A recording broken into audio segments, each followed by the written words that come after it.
So far we have only looked at the DC conditions. In other words, we do not input any signal into the amplifier circuit. Only the biasing we are looking at. Now what we have to look at next is what happens if we want to input a signal into the circuit. So if we feed any signal into the circuit, how it is going to change the conditions. Now if there is a DC component in my input signal, what it is going to do is it's going to interact with or interfere with the already established biasing condition, the Q point. And it's no longer going to be the same Q point that we have established. The problem is we have carefully selected the Q point to ensure that any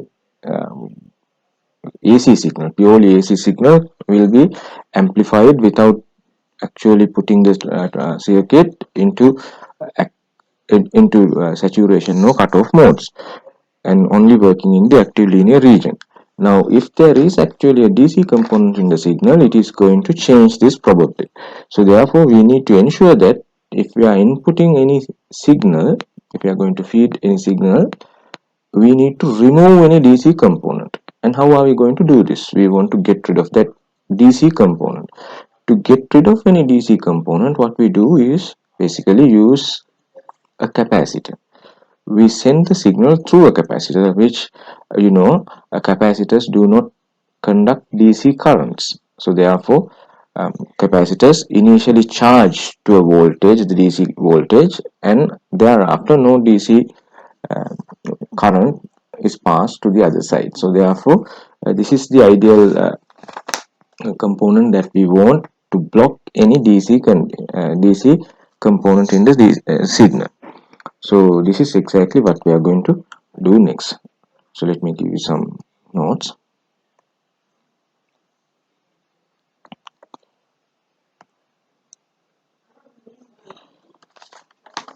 Okay. so so what happens, so let's draw this circuit here. Okay, so you see this is the circuit that we are going to end up with. So you have the transistor, base, collector, and the emitter. We have the input here and the output here, input given to the base and output taken out from collector, right? So the capacitor here is the input capacitor, and if you want to take the output signal, only the AC component, we can use an output capacitor also. But if you are not really concerned about the DC value, then we can just look at the voltage at C. But if you just want to get rid of the DC component of the output circuit also and take the AC component only, we can put another capacitor at the output also. So we have this circuit. So in this circuit, the DC bias condition established by these biasing resistors will not be changed. So as long as the input voltage Vs, the AC component of the input voltage, does not go beyond the values so that we have used to design the Q point, this will have a good output without any distortion. So let me draw it like this. So if we have VCE and IC, and if this is my load line, so this is my VCC, this is VCC divided by RC according to the previous, and you know there are two regions, which this is the saturation region, and let's say this is my cutoff region. So this is cutoff, this is saturation, and if I have selected my DC bias point somewhere here, so that my voltage can swing both ways,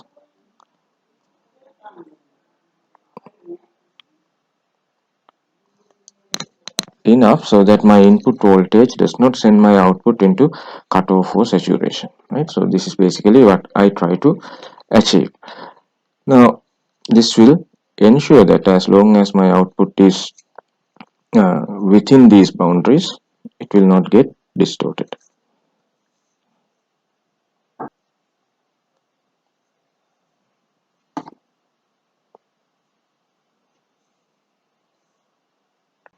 Now if you want to analyze this biasing circuit, even when there's a voltage input connected through a capacitor, it's very easy to analyze it by obtaining the DC equivalent circuit.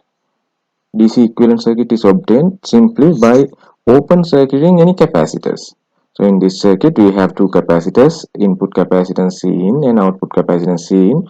Both act as open circuited switches. So therefore what we end up is only the original circuit that we initially started with, just this part. The rest of it will be a simple uh, they are removed from my original circuit. Okay, so therefore we end up having the same circuit for the Q point calculation as when you don't have any input connected. Okay, now let's see what happens if when we are operating this circuit, if the temperature changes, what will happen? So let's try to figure out what's the effect of increasing temperature.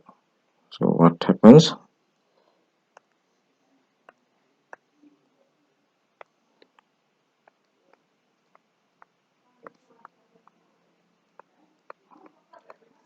if temperature increases?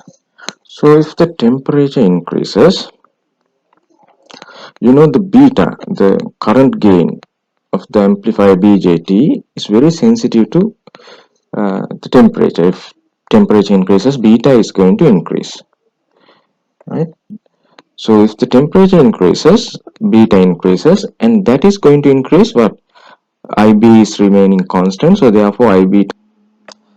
So what's going to happen is, if we increase temperature, the beta, the current gain of this circuit of the BJT is going to go up because beta is very sensitive to temperature.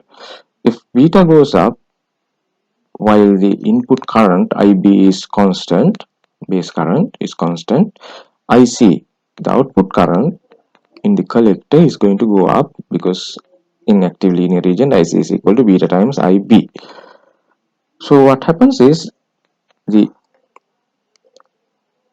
voltage across the collector emitter times IC becomes the power dissipation. You will see that though theoretically there are other components to this, the main component of the power dissipation will be IC times VCE, which, because IC goes up, it generally tend to go up. Power dissipation goes up. This power dissipated at the junction is dissipated as heat, which in turn is going to increase my temperature further.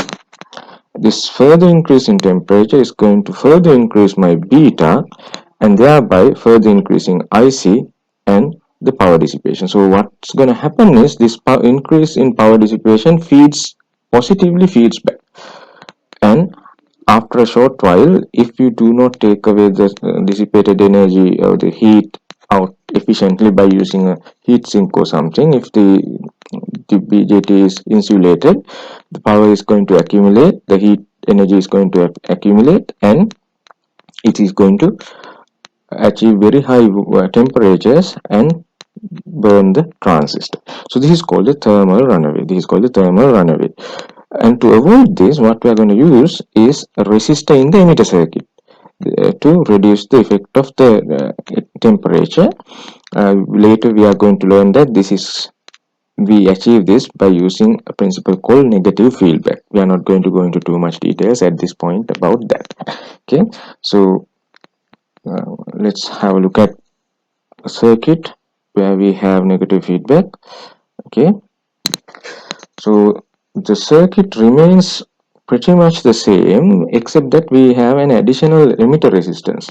Okay, so we have the RC, the transistor, and now we have an emitter resistor here before we connect it to the ground. And you connect the biasing circuit, and you can have the input source as we had earlier, connected through a capacitor. And connect it to the plus VCC, this power source. If you want, you can take out through a capacitor. Okay, so this is C in, C out. RC, this is RE, emitter resistor. R1, R2 is the biasing, and this is my new circuit. Okay, so this is my base, collector, emitter. This is my IB, IC, and IE. All DC quantities. This is my VCE. And in addition to VCE, now we also have a voltage drop across this RE, which is VE, which is IE times RE. Okay, so this is basically what's going to limit my power dissipation. Okay, so now if we if as temperature goes up, beta goes up, IC goes up, IC is almost equal to IE, so therefore IE also goes up. So now VE, which is equal to IE times RE, this also goes up. So therefore VCE, which is equal to VCC minus VE. Okay, so minus ICRC. So what happens to this quantity? Because VE increases, IC also increases, so this term, both terms increase, both these terms increase. So both these terms increase, the VE and ICRC terms increase, so therefore VCE actually goes down. So therefore, what happens to power?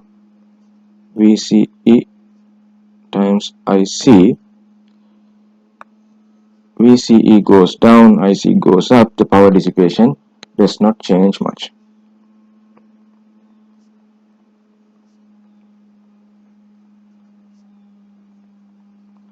So therefore, this is more stable and it's not going to keep increasing the temperature of the junction. So this is a lot more stable than what we had earlier without the RE. Okay, so this is basically called the potential divider biasing with an emitter resistor. So this is another biasing scheme, is called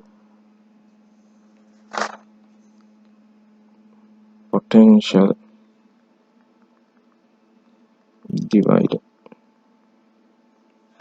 bias with emitter resistor.